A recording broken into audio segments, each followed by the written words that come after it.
भारतीय एईओ कार्यक्रम जो 2011 में शुरू हुआ था, पिछले कुछ वर्षों में एक लंबा सफर तय कर चुका है। अब यह सीमाओं के पार व्यापार को आसान बनाने का एक महत्वपूर्ण प्रयास है। यह वीडियो भारतीय सीमा शुल्क के एईओ कार्यक्रम की प्रक्रिया में आपका मार्गदर्शन करेगा। आइए पहले समझें कि भारतीय एईओ कार्यक्रम क्या है। एईओ का तात्पर्य है अधिकृत आर्थिक operator.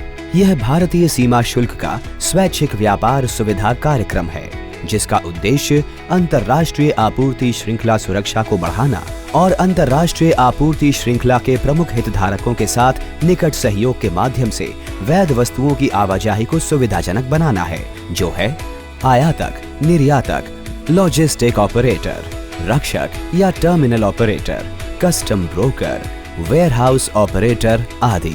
Being a EO3 accredited, SP enjoys various benefits like direct port delivery for containers, faster custom clearance, and deferred duty payment. And this advantage has got a huge impact on supply chain cost and turnaround time. AEO मान्यता प्राप्त कंपनियां भारतीय सीमा शुल्क से लगातार बढ़ते लाभों का लाभ उठाती हैं, जैसे सीमा शुल्क द्वारा माल की तेजी से निकासी, पारंपरिक पहचान व्यवस्था, संगठन की प्रतिष्ठा में वृद्धि, सुरक्षित एवं कुशल आपूर्ति श्रृंखला।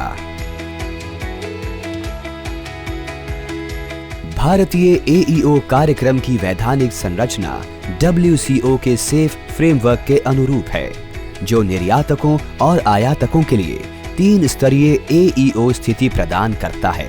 ये 3 स्तर हैं: AEO T1, AEO T2, AEO T3, जहां एईओ T3 मान्यता का उच्चतम स्तर है। सभी 3 स्तर स्थिति धारक को अलग अलग और क्रमिक रूप से बढ़ते स्तर की सुविधा प्रदान करते हैं।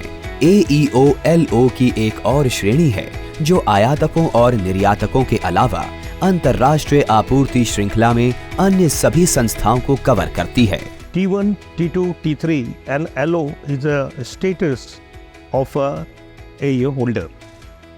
We have taken T2 status, wherein there is a lot of benefit as an industry, and in the international business we got the advantage. CBIC अधिक से अधिक व्यवसायों के सुरक्षित और कुशल वैश्विक व्यापार पारिस्थितिक तंत्र में योगदान करने के लिए विशेष लाभ की पेशकश करके एईओ प्रमाणन प्राप्त करने के लिए प्रोत्साहित कर रहा है।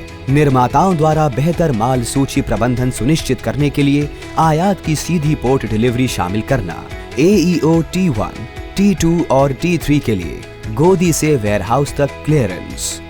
एईओ T1, T2 और T3 के लिए एईओ द्वारा निर्यात के लिए फैक्ट्री से भरे कंटेनरों के लिए डायरेक्ट पोर्ट एंट्री शामिल करना।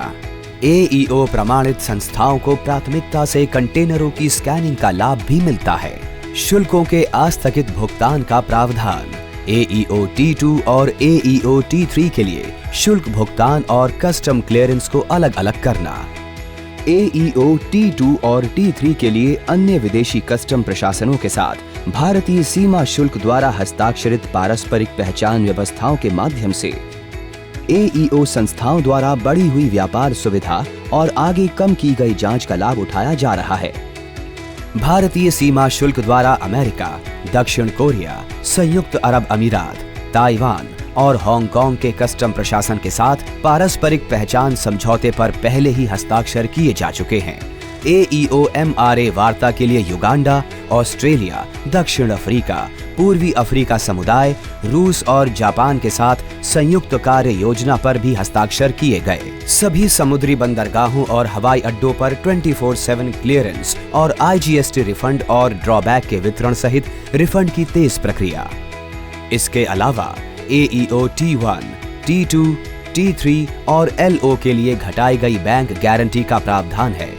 On site post clearance audit OSPCA में कमी। इनकी सबसे बड़ा बेनिफिट एक इंपोर्टर को ये होता है कि अगर उसके पास T2 लाइसेंस है, उस T2 लाइसेंस के अंदर अगर वो 100 रुपये खर्च रहा है, उस 100 रुपये खर्चने की जगह सिर्फ उसका खर्चा 10 रुपये होगा। क्यों?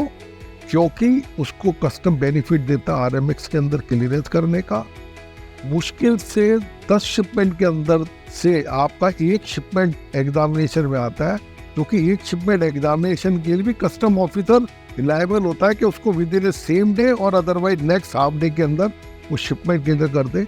हमारा सबसे बड़ा बेनिफिट है वेयर हाउस चार्जेस जो हमारे हैं वो 1/3 हो जाते हैं। हमारा सबसे बड़ा बेनिफिट है कि हमारी ट्रक हॉल्टिंग बच जाती है। सबसे बड़ा बेनिफिट है कि हमारे पास जितने भी चार्जेस हैं वो कम हो जाते हैं, लाइक डिटेंशन चार्जेस हो गया।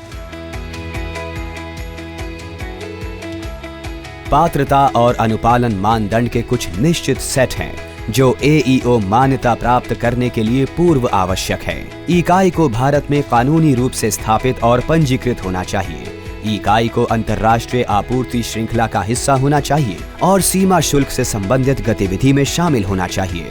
उन्हें MSMEs के मामले में कम से कम 3 वित्तीय वर्षों और 2 वित्तीय वर्षों से व्यवसाय में होना चाहिए। उन्हें पिछले वित्तीय वर्ष के दौरान कम से कम 25 सीमा शुल्क दस्तावेजों का प्रबंधन या दाखिल किया होना चाहिए और MSMEs के मामले में 10 दस्तावेजों का प्रबंधन किया होना चाहिए। इकाई को पिछले 3 वित्तीय वर्षों के दौरान और MSMEs के मामले में 2 वर्षों के दौरान कानूनी रूप से अनुपालन और वित्तीय रूप से मजबूत होना चाहिए।